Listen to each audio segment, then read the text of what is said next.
Hey guys, I'm going to go over chapter one, pharmacy, intro to the pharmacy, and pharmacy history. Okay, so I'm going to present my screen here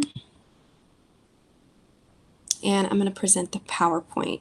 I will have this for you guys as well to look at, but I want you to also listen to me present it because I'm going to explain some things as well. Okay, so hopefully you guys can see this. Let's go to, okay, so we're going to talk about Module 1. That's what it's called on the NHA website. In a couple weeks, we should have the online website available to us. So that'll be really great because you will be able to get on there and go through the modules as well. But they call them modules on NHA. It's the curriculum that we use. So it's not considered chapters. We did use a book, which I'm going to kind of reference with the history. But we don't really use it that much anymore because we only use NHA stuff. We do have a practice book that we will use. It's the gray books in my room. And when we get back to school, we will use that. Okay, so here are some terms that you'll need to know. And I think that was your warm up for today, or will be if I didn't do it already, but I'm pretty sure that's what I had planned for you guys to do. Oh, I think it was last week actually. Yeah, so y'all already done that. Okay, so first we're going to talk about the intro to the pharmacy. So let's see. There's a video here that we're not going to watch, but that's okay. The pharmacy text, what's the difference between the pharmacy tech and the pharmacist? Well, pharmacy technicians support the pharmacist with a bunch of tasks in the pharmacy. So they basically do everything pharmacy techs do, and then the pharmacist signs off on everything. And so they just make sure that everything is done correctly. So pharmacy tech scope of practice, what does this mean? That term is actually a term used in pretty much every medical field. Scope of practice, and it just basically means what you're allowed to do within that practice that you do. So within the pharmacy. So pharmacy techs have their own scope of practice. Pharmacists have their scope of practice. You have certain doctors have their scope of practice. So a podiatrist, they treat feet specifically. So that's in their scope of practice is the specialty of feet. But what does it mean specifically? What can they do? So pharmacy tech duties, they are going to answer phone calls, process and interpret prescriptions, fill prescriptions, gather PHI, scan and store written prescriptions in appropriate files. They're going to enter data into computer systems, stock pharmacies, order medications, prepare insurance claims, register patient checkout. So just checking the patient out, taking their money for their however much they owe.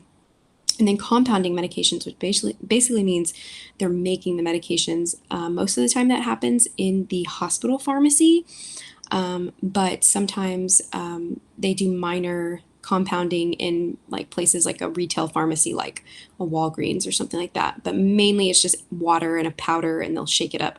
But most of the time in the hospitals is when they're going to do IVs and stuff like that.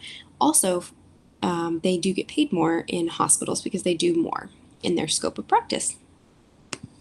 Okay, so pharmacist duties, what do they do?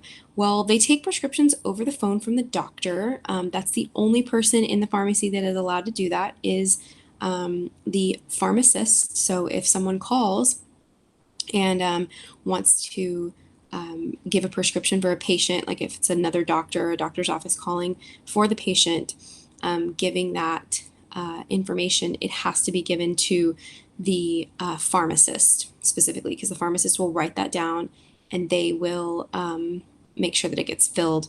But that's a legal duty of the pharmacist. Counseling patients, that's another thing. This always comes up on the national test every year is counseling patients, giving patients advice even on over-the-counter medication, like Tylenol or something, it has to be done by the pharmacist. So if you are having a patient come up to the pharmacy and asking questions like, hey, how do I take my medication? Or I got this inhaler and I don't know how to use it. All of those questions have to be answered by the pharmacist. So the pharmacy tech would say, okay, hold on just a second. Let me get the pharmacist for you. And they will, talk to you about your medication. And so it has to be the pharmacist. The pharmacist also checks all of the pharmacy tech's prescriptions, and they initial and sign off. Now, you as the pharmacy tech will also initial on there as well to show which pharmacy tech initialed and which one which person filled the prescription. However, the pharmacist is the one that will ultimately, they'll do the final check. So they're going to make sure that, all the pills are in there, that they look correct, because they've gone to school for 8 years for this. Like, they have a doctorate degree in pharmacy. Like, they don't want to lose their license because, of a negligent situation that happens. Performs medication therapy management protocols, which we'll talk about in a little bit. And pharmacy techs cannot, under law, do any of these things. So all these things have to be done by the pharmacist. Pharmacy schooling requirements. So to get a pharmacy degree, a doctor of pharmacy degree, you have to go to a pharmacy school. Normally it's another 4 years, kind of like medical school. I think UNT actually has one that's 2 years. It might be 3. I'm not sure. They might go through like summers or something. It's like a shorter version where it's a little shorter, but you still get your doctorate from it. So it's still a lot of schooling, but you definitely make a lot more money than a pharmacy tech. Pharmacy techs can make anywhere between $12, $13 an hour, all the way up to maybe 20 if they become like a supervisor or something like that. But pharmacists make usually over $100,000 a year, which I don't know what that breaks down to, as far as like, how much per hour, but it's probably a lot. For pharmacy technicians, both additional education and on-the-job training are required in some states. So in our state, you are not required to take a course. You could just read the NHA book or the PTCB book. Those are the 2 tests you can take to get your certification. You could potentially take both of those, and or you could do it. You could take the test, either one of them or both, just from studying a book and pass it. People have done that. It's hard, but if you have enough willpower to do that, then you could. Okay, specialty pharmacy duties, technician duties in pretty much every setting is preparing prescriptions and compounding specialty medications. So preparing prescriptions would just be like, counting pills and putting them in the bottle. But it's a little bit more than that, because you have to pick out the medication, the specific medication for the patient. You have to count them correctly. You have to make a label. Usually it's computer generated, and all of those things. So you can get pretty good at it pretty quick, but it's a little more than what you would think. Hospital inpatient pharmacy duties, supplying floor stock, preparing parenteral or IV drugs, transcribing doctor's orders, and filling patient cassettes. So it's a little bit more work in the hospital, but you do get paid more. Specialized technicians order drugs and supplies or work in a clinical setting or quality control. Make sure to remember that hospital setting, you will get paid more. I'm going to ask that question on your review. Okay, pharmacy tech requirements. So technicians need to have strong communication skills. They can specialize in areas such as anticoagulation and pharmacokinetic services, oncology, which is like cancer, pediatrics, geriatrics, and compounding. So there's specific areas that you could potentially work. And the sky's the limit as far as pharmacy because pharmacies are everywhere. So there's a big trust in the patient with the pharmacist and the pharmacy techs. So pharmacists can be trusted and should be trusted to provide truthful information and be a confidant to the patient. And so basically, when you are working in a community pharmacy setting where you're seeing patients come in and out, you're probably going to see the same patient maybe for years and get to know them, you as the pharmacy tech and as a pharmacist. If the pharmacist is there, they'll kind of get to know them as well, but you may actually know them more than the pharmacist because you might, just have more interaction with them. And so by taking care of them, you're doing you're filling the medications correctly, but also you're protecting their PHI or their patient health information, because they may live in your city and they may be taking a drug that's a sensitive subject, such as antivirals. Like, what if they have herpes or HIV and they take antivirals for their whole life to, protect themselves from getting sick from that, getting AIDS or whatever, having a breakout, all of those things. It's just a sensitive thing. And so you would know what that medication is for and probably what that patient has. And you have to protect them. So same with like birth control, or just anything like that that kind of gives some insight into that patient's health information and things that they might want private. And so it's important that you protect them. And that's with any setting, even if you're a doctor or a nurse or, whatever, and you happen to see someone or someone that someone knows or whatever, you have to protect their information and follow HIPAA guidelines. Okay, so technicians of the 21st century and beyond, pharmacists moving into a more highly clinical role. They're not just doing counseling, but they're also working with medical staff these days, which is pretty interesting. Technicians in specialized fields, such as compounding, can participate in a team approach. Pharmacists and technicians have always had different roles, but both have a place in the team approach to take care of patients. So you as a pharmacy tech are doing a lot more work, I would say, than the pharmacist. But you work with them, they work with you, and it can be a pretty enjoyable experience if you have a good team. Okay, and then pharmacy security. So due to the presence of legend medications and PHI, pharmacy security is critical. So legend medications are just prescribed medications, not over the counter. No one besides authorized pharmacy staff are allowed in the pharmacy. Pharmacy doors must remain locked at all times. Controlled drugs, like narcotics, are highly addictive and stored in two ways.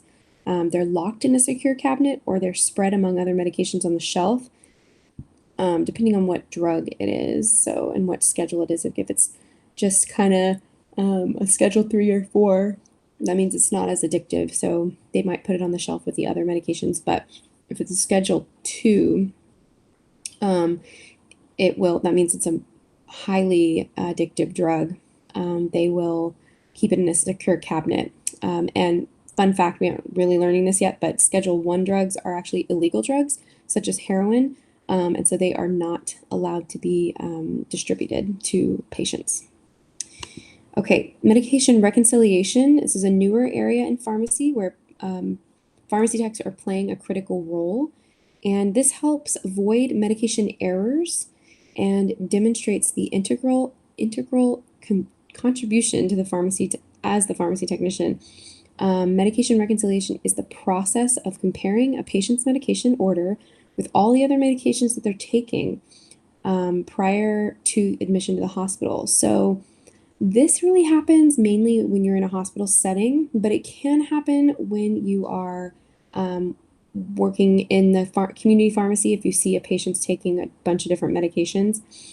And it's basically just gathering information to make sure that the patient isn't taking something that could hurt them. That's why they do a drug utilization review, and it's the process of looking into a patient's profile to see what medications they're taking and if there's any possible contraindications. Contraindications just mean things that would interact with each other in a negative way. For example, the medication aspirin, you've probably heard of that before. It's an NSAID, so a non-steroidal anti-inflammatory drug, and it takes away inflammation. You can get it over the counter, and you can buy it, over the counter. So a lot of people take this for pain and inflammation, things like that. And but then say they have a heart condition, and the patient and the doctor puts them on something like warfarin. Warfarin or Coumadin, those are two names for it, is a blood thinner. Well, it just so happens that aspirin is also a blood thinner. So what happens when you're taking both of them at the same time? Well, they can cause you to have extremely thin blood, like extremely. And so, what happens is that you can end up bleeding out from your blood, like if you, fall and hurt yourself or you get in a car accident or something like that. And some patients are taking both of these drugs and they don't realize that they're contraindicated, which means they can hurt the patient if they're taking them both at the same time. So it's really important that doctors and pharmacists work together, and even pharmacy techs, to look at those drugs that the patient's taking, and make sure that they're not taking something that, even if it's over the counter, can still cause even their prescription drugs to work better, worse, or cause problems in their body. So that's really important. Okay, and then medication therapy management is a service provided by the pharmacist to improve patient outcomes through reviewing a patient profile and prescribed medication. And when we say improve patient outcomes, it's basically just making sure that the patient's taking their medicine, taking it on time, make sure they're taking it. And same, we talked about what are contraindications, making sure that, they're not taking something that can affect the medication, and all of that. So it's promoting wellness through education and recommendations.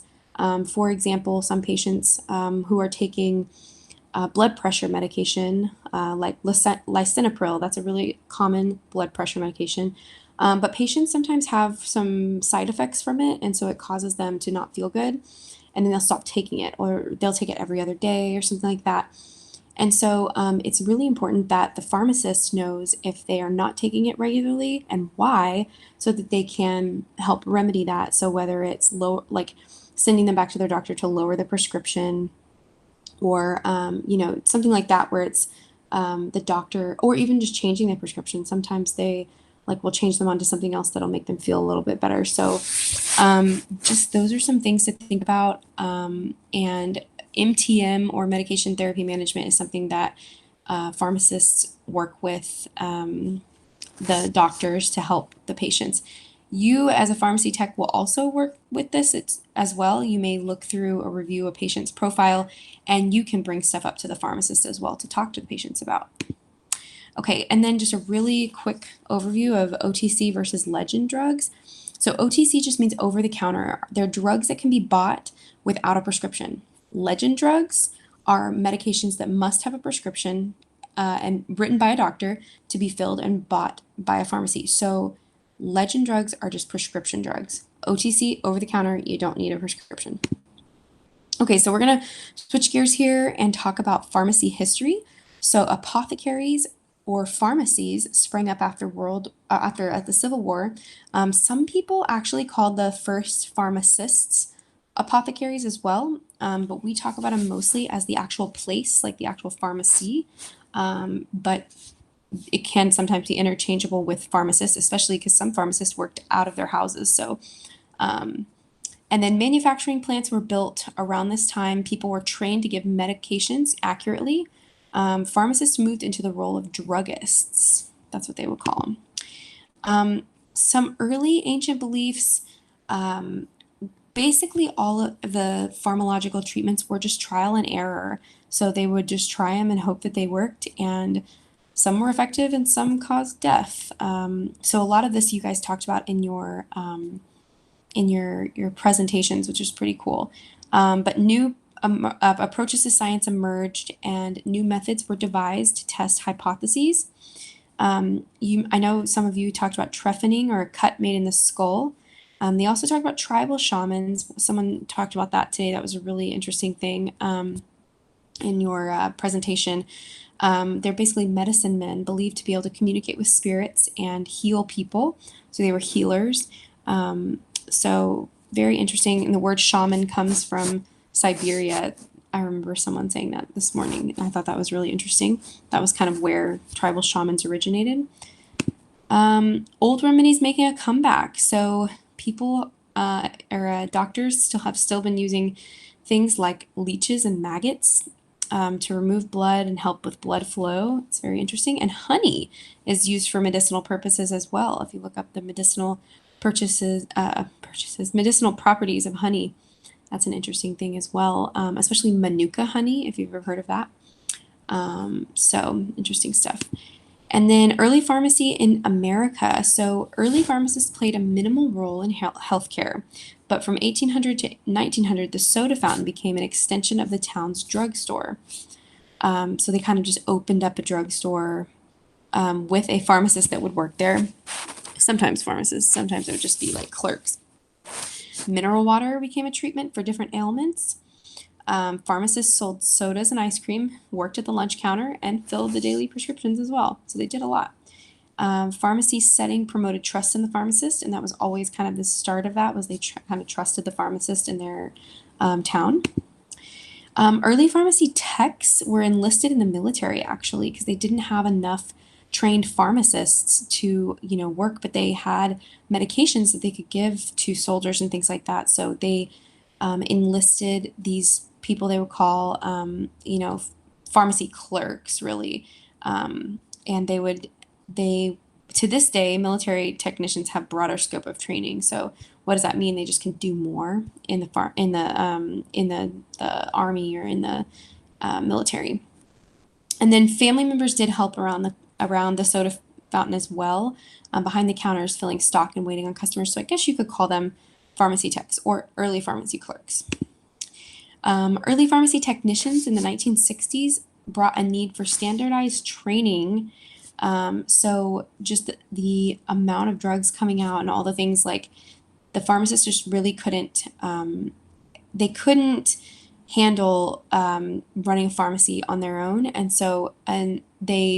professional pharmacy organization became available for pharmacy technician training, and a national exam was created in 1995. Before that, it was just on the job training. The origin of opium and opiates. So you guys talked about this as well, but opium is a byproduct of the poppy plant. Okay, it's a potent drug with analgesic effects. What does analgesic mean? It actually means it takes away pain, and so it will numb or take away pain. An opioid is made in a laboratory rather than taken from a plant. So it's the synthetic version. And opium and opioids act on the same receptor sites in the nervous system and have the same side effects. And so, for example, hydrocodone, if you've ever heard of that, that's a pretty strong opioid. It's a synthetic, but and pretty much all of the opioids, or all of the narcotics on the market today are synthetic opioids. It is the main ingredient in heroin, which is the fastest growing drug addiction in America, killing thousands every year from an overdose. It's something like 170 people a day or something. I mean, it's just crazy. Especially in like the Northeast, that's kind of like where, like Maine and New York and all those areas up there, is where they have a really bad opioid crisis. Pharmacy through the ages. So this was a timeline that I was going to have you guys do, but we didn't do this year because we're not in school. So that's okay. You didn't have to do this. All right. So I think that was it. Hopefully this wasn't too long, you guys. Sorry if it was. I'm gonna cancel this here. Stop presenting. Okay, you guys, I hope you enjoyed it, and look for the what's it called, the assignment here shortly in Google Classroom.